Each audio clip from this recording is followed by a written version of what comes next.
Hey everyone, this is Shruti and आज हम लोग डिस्कस करेंगे class 12th accounts issue of shares का नेक्स्ट टॉपिक, जो कि है इशू ऑफ शेयर्स एट पार।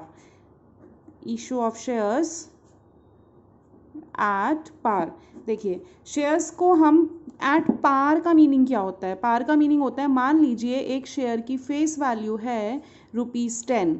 अगर एक शेयर की फेस वैल्यू 10 रुपीज़ है और हम पब्लिक को उसको इशू भी 10 में ही कर रहे हैं, मीन्स हम बोल रहे हैं कि आप हमारे शेयर्स खरीद लो, और हम कितने में ही ऑफ़र कर रहे हैं? हम 10 रुपीज़ में ही ऑफ़र कर रहे हैं। तो इसका मतलब होता है कि हम शेयर को पार पे इशू कर रहे हैं। उसी तरीके से एक और कॉन्सेप्ट होता है कि हम अपने शेयर को अगर प्रीमियम पे इशू करें।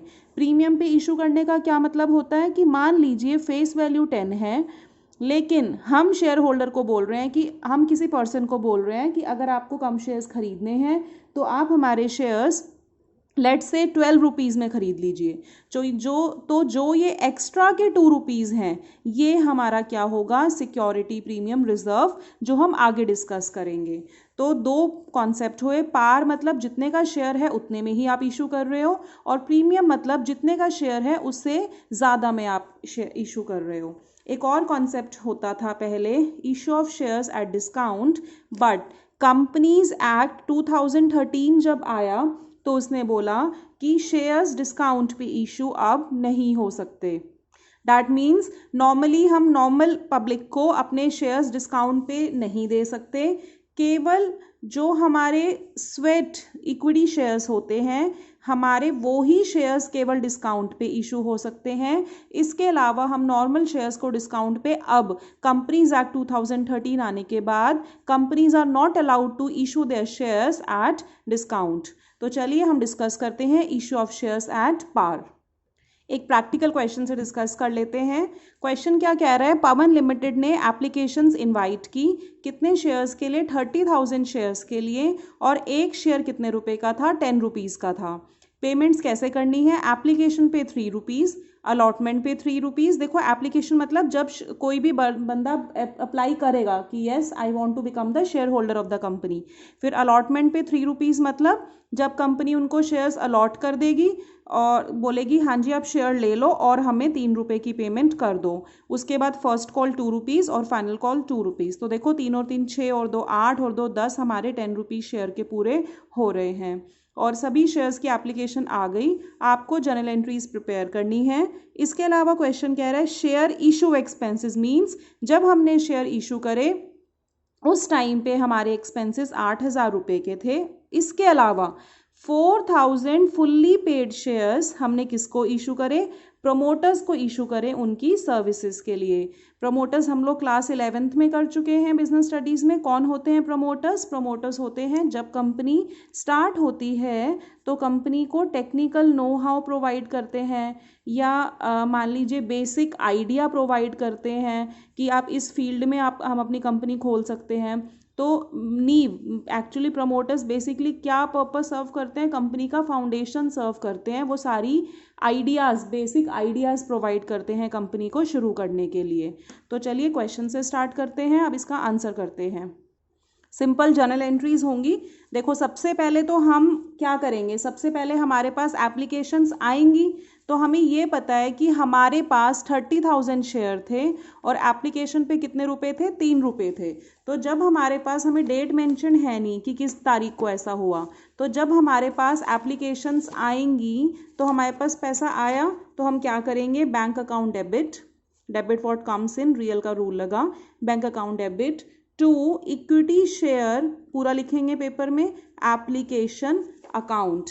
कैसे अमाउंट आएगी? यहाँ पे कितने शेयर हैं हमारे? 3,000 शेयर हैं, और एक शेयर पे हमारी 30,000 शेयर्स हैं, और एक शेयर पे हमारी एप्लीकेशन की मनी कितनी है? 3 रुपीज़ की। तो हमारे पास कितने रुपीज़ आ गए? 90,000 रुपीज़ आ गए। और नरेशन में हम लिख देंगे बीइंग एप्लीकेशन मनी रिसीव्ड। ठीक है। उसके बाद हम क्या करेंगे कि जब हमारे पास 90,000 की एप्लीकेशन आ गई, हम उसको शेयर कैपिटल में ट्रांसफ़र करेंगे, क्योंकि अल्टीमेटली जो भी पैसा हम मंगा रहे हैं, हम किस लिए मंगा रहे हैं? कैपिटल के लिए तो मंगा रहे हैं ना, कंपनी के लिए, पूंजी के लिए मंगा रहे हैं। तो हम क्या करेंगे? इक्विटी शेयर एप्लीकेशन, पेपर में पूरे पूरे वर्ड्स लिखेंगे, account debit to equity share capital account 90,000, जिसकी नरेशन हम लोग लिख देंगे being application money transfer to this capital account, being application money transfer to capital account, और बीच में हम लोग दो जर्नल के बीच में जैसे कि जर्नल के फॉर्मेट में करते हैं लाइंस ड्रॉ कर देंगे। उसके बाद अब हम देखो यहाँ पे एक चीज़ ध्यान रखनी है, एप्लीकेशन में पहले पैसा आया तब आपने ट्रांसफ़र किया। अब हमें पता लग गया ना कि हमें 90,000 रुपये आए, मतलब पूरे 30,000 के लिए एप्लीकेशन आई, हमें इनको शेयर अलॉट करने हैं। तो अगली जो ड्यू होगी ना, अगला जो कॉल है वो अलॉटमेंट का है, उसमें आप पहले पैसे मंगाओगे तब ट्रांसफ़र करोगे। एप्लीकेशन में क्या है, पहले पैसे आए हैं तब ट्रांसफ़र होए, लेकिन उसके बाद जितनी भी पेमेंट्स हैं उनमें आप पहले पैसे मंगाओगे तब पैसे आएंगे। तो हम अलॉटमेंट की मनी पैसे पहले मंगाएंगे। हम क्या एंट्री करेंगे, equity share allotment account debit to equity share capital account. Same कितने हैं, 30,000 शेयर्स हैं, इन टू अलॉटमेंट की मनी देखिए कितने रुपीज़ की है, अलॉटमेंट की मनी भी 3 रुपीज़ की है, इंटू 3 रुपीज़, जो कि हमारा हो जाएगा 90,000 रुपीज़। और हम इसकी नरेशन क्या पास करेंगे, बीइंग अलॉटमेंट मनी ड्यू कर दिया आपने, ठीक है, बीइंग अलॉटमेंट मनी ड्यू। उसके बाद अब हमारे पास अलॉटमेंट की मनी आ जाएगी, तो उसकी एंट्री हम लोग क्या करेंगे, बैंक अकाउंट डेबिट, क्योंकि पैसा आया और किसके बदले आया, to equity share allotment account. पूरे पैसे आए हैं हमारे पास 90,000 रुपीज़, और उसकी भी हम लोग नरेशन लिख देंगे बीइंग अलॉटमेंट मनी रिसीव्ड, ठीक है। और वही दो जर्नल के बीच में आपको एक लाइन भी ड्रॉ करनी है। फिर उसके बाद आप लोग क्या करेंगे, नेक्स्ट आपकी क्या है, नेक्स्ट आपकी है फर्स्ट कॉल 2 रुपीज़ की।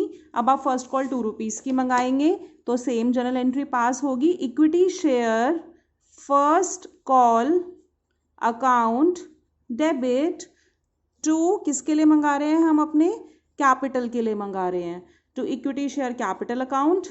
30,000 शेयर्स हैं, मल्टीप्लाई बाय फर्स्ट कॉल आपकी कितने रुपीज़ की है, 2 रुपीज़ की है, मल्टीप्लाई बाय 2, तो ये आपका हो जाएगा 60,000 rupees.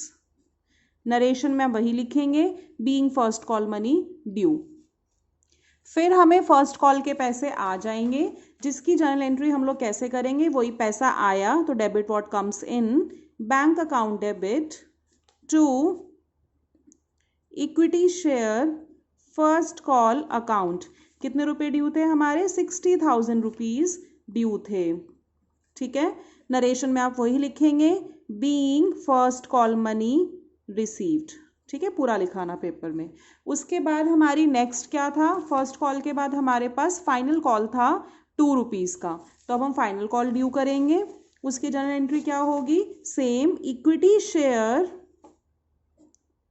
Final call account debit to equity share capital account. 30,000 shares थे हमारे और फाइनल कॉल हमारी थी 2 रुपीज़ की, तो हम 30,000 को 2 से मल्टीप्लाई कर देंगे, जो कि हमारा आएगा 60,000 शेयर, 60,000 रुपीज़ सॉरी। फिर हमारा नरेशन लिखेंगे being final call money due. फिर हमारा क्या हो जाएगा, फाइनल कॉल के पैसे आ जाएंगे, तो bank account debit to equity share final call account, कितने रुपए आए हमारे को, 60,000 रुपीज़ आ गए। नरेशन में हम लोग लिखेंगे being final call money received, ठीक है। I hope I am clear to you. और सभी जर्नल के बीच में हम लोग ये लाइंस ड्रॉ कर देंगे। अब देखो यहाँ पे हमारी फाइनल कॉल मनी तक पूरे पैसे आ गए, पूरे 10 रुपीज़ आ गए। अब हमें क्वेश्चन में क्या मेंशन्ड है, देखो पहले देखो शेयर इशू एक्सपेंसेस हैं हमारे 8,000 रुपीज़ के, तो सबसे पहले हम क्या करेंगे, शेयर इशू एक्सपेंसेस की एंट्री करेंगे। अब देखो नॉमिनल अकाउंट है एक्सपेंसेस, रूल क्या लगेगा, debit all expenses and losses, तो एंट्री होगी शेयर, पेपर में पूरा लिखेंगे share, share issue expenses account debit, आपके पास से पैसा जाएगा तो टू बैंक अकाउंट, रियल का रूल लगा, रियल अकाउंट का, ये हो जाएगा आपका कितना 8,000 रुपीज़, राइट। सिंपल एंट्री है, जैसे सैलरी जैसे रेंट की एंट्री होती है। उसके बाद आपको ये है कि 4,000 फुल्ली पेड शेयर्स जो थे वो प्रमोटर्स को इशू किए गए उनकी सर्विसेज के लिए। तो देखो प्रमोटर्स कब करते हैं, जब हमारी कंपनी फॉर्म होती है, जब हमारी कंपनी बनती है, उस टाइम पे हमारे प्रमोटर्स हेल्प करते हैं ना हमारे को, तो वो इनकॉर्पोरेशन का टाइम होता है और उसी टाइम पे आप उनको उन सर्विसेज के लिए पेमेंट कर रहे हो। तो एक्चुअली वो किस चीज़ के लिए आप खर्चा उठा रहे हो, आप इनकॉर्पोरेशन के लिए उठा रहे हो ना, तो आप एंट्री करोगे इनकॉर्पोरेशन कॉस्ट अकाउंट डेबिट, और बदले में आपने शेयर्स इशू करे तो आप क्या करोगे, to equity share capital account. देखो अगर पैसा आता तो आप सिंपल लिखते हैं bank account debit to share capital, but actually पैसा नहीं आया ना, आपको बदले में एक तरीके से प्रमोटर्स ने आपको सर्विस दी और आपने बदले में उनको शेयर्स दे दिए, इसलिए हमने इनकॉर्पोरेशन वर्ड यूज़ करा है। और हमारे कितने शेयर्स थे, 4,000 शेयर थे हमारे, और एक शेयर हमें पता है 10 रुपीज़ का था, तो ये हमारी टोटल कितने रुपए के शेयर्स बन जाएंगे, ये हमारे 40,000 रुपीज़ के शेयर बन जाएंगे। और हम क्या नरेशन पास करेंगे, हम लोग नरेशन पास कर देंगे कि fully paid shares issued to promoters, fully paid shares issued to promoters for their services, right। तो सबसे पहले हमारे पास एप्लीकेशन मनी आती है, तब हम उसको ट्रांसफ़र करते हैं, उसके बाद अलॉटमेंट मनी हम ड्यू करेंगे, अलॉटमेंट के पैसे आ जाएंगे, फिर फर्स्ट कॉल मनी ड्यू करेंगे और फर्स्ट कॉल के पैसे आ जाएंगे, ऐसे ही फाइनल कॉल का due, then money received, share issue expenses की नॉर्मल एक्सपेंसेस की तरह एंट्री होगी। और इनकॉर्पोरेशन कॉस्ट अकाउंट डेबिट कहाँ यूज़ होता है, जब हम शेयर्स प्रमोटर्स को इशू करते हैं। अब देखो कई बार क्या होता है ना, हमें क्वेश्चन बोलता है कि आपको क्वेश्चन सॉल्व करना है कैश बुक यूज़ करके, तो कुछ नहीं होता, बस हमें ये ध्यान रखना होता है इस केस में जो हमारी कैश की ट्रांजैक्शन वाले पॉइंट्स है ना, जो हमारे कैश के ट्रांजैक्शंस के क्वेश्चंस हैं, जो कैश के ट्रांजैक्शंस की एंट्री है, वो तो हम कैश बुक में डालेंगे, या जैसे मान लीजिए जैसे कैश अकाउंट बनता है, और जो बाकी अदर ट्रांजैक्शन है वो हम नॉर्मली किस में पास करेंगे, हम नॉर्मली जर्नल बुक में पास करेंगे, ठीक है। कैश बुक की हुई है 11th क्लास में, तो जो भी कैश की ट्रांजैक्शन है वो किस में डालेंगे, कैश बुक में, और बाकी ट्रांजैक्शन हम किस में डालेंगे, जर्नल में। एक क्वेश्चन से देख लेते हैं एक बार, देखिए क्वेश्चन क्या कह रहा है, अ लिमिटेड कंपनी ने क्या किया, सब्सक्रिप्शन के लिए ऑफर करे 10,000 इक्विटी शेयर, एक शेयर 10 रुपीज़ का था, और ये किस पे था, प्रीमियम पे था, 2 रुपीज़ के शेयर पे, मतलब 10 रुपीज़ का शेयर था और एक शेयर 2 रुपीज़ के प्रीमियम पे था, और 5,000 प्रेफरेंस शेयर इशू करे, एक शेयर किस पे था, 10 रुपीज़ का था और वो पार पे इशूड था। तो इक्विटी शेयर पे दे रखा है 3 एप्लीकेशन पे हैं, अलॉटमेंट पे 5 हैं, फर्स्ट कॉल पे 4 रुपये हैं, और 5 रुपये में प्रीमियम शामिल है। तो इसी के साथ देखो सिक्योरिटी प्रीमियम रिजर्व भी डिस्कस हो जाएगा हमारा। देखिए ये हमारा कितना बन रहा है, 5 4 9 और 3 12 बन रहा है, तो हमारा टोटल 12 है। डैट मीन्स जिसमें से 10 रुपीज़ की तो फेस वैल्यू है और 2 रुपीज़ का प्रीमियम है, तो और ये प्रीमियम किस में इंक्लूडेड है, अलॉटमेंट में। तो डैट मीन्स अलॉटमेंट की फेस वैल्यू एक्चुअल 3 रुपीज़ की है और जिसमें कि 2 रुपीज़ का प्रीमियम है, तो 3 और 2 मिला के ये कितना बन गया, 5, ठीक है। उसके बाद प्रेफरेंस शेयर में क्या दिया हुआ है, एप्लीकेशन पे 3 रुपीज़, अलॉटमेंट पे 4, फर्स्ट कॉल पे 3, तो ये तीनों मिलके बन गए हमारे 10 रुपीज़, ठीक है। सभी शेयर्स को क्या किया, सब्सक्राइब हो गए, सभी के लिए पूरा पैसा मंगा लिया और सभी के लिए पूरी पेमेंट हो गई। और आपको क्या करना है, जर्नल में ट्रांजैक्शंस रिकॉर्ड करनी है और आपको कैश बुक बनानी है। तो कुछ भी नहीं करना इसमें, बस जो ट्रांजैक्शन कैश की होगी वो किस में चली जाएगी, वो तो आप डाल दोगे कैश बुक में, और जो अदर ट्रांजैक्शन है वो किस में डाल दोगे, वो आप डाल देंगे जर्नल एंट्रीज में, जर्नल बुक में। तो देखो सबसे पहले आपके पास क्या आएगा, सबसे पहले आपके पास एप्लीकेशन की मनी आएगी। तो जर्नल एंट्री क्या होती है, अगर होती तो हम लिखते हैं कैश अकाउंट डेबिट या bank account debit to equity share application, but ये किस में चली जाएगी, कैश बुक में। तो जिससे भी पैसा बढ़ता है वो कैश बुक में डेबिट में आता है, और जिन भी चीज़ों से पैसा कम होता है वो कैश बुक में क्रेडिट में आता है। तो इक्विटी शेयर एप्लीकेशन के कैसे आपका अमाउंट कैसे कैलकुलेट हुआ, 10,000 शेयर्स थे और एप्लीकेशन पे मनी कितना था, 3 रुपीज़ का, तो ये 30,000 रुपीज़ हो गया ना। तो आप हमने लिख दिया टू इक्विटी शेयर एप्लीकेशन 30,000।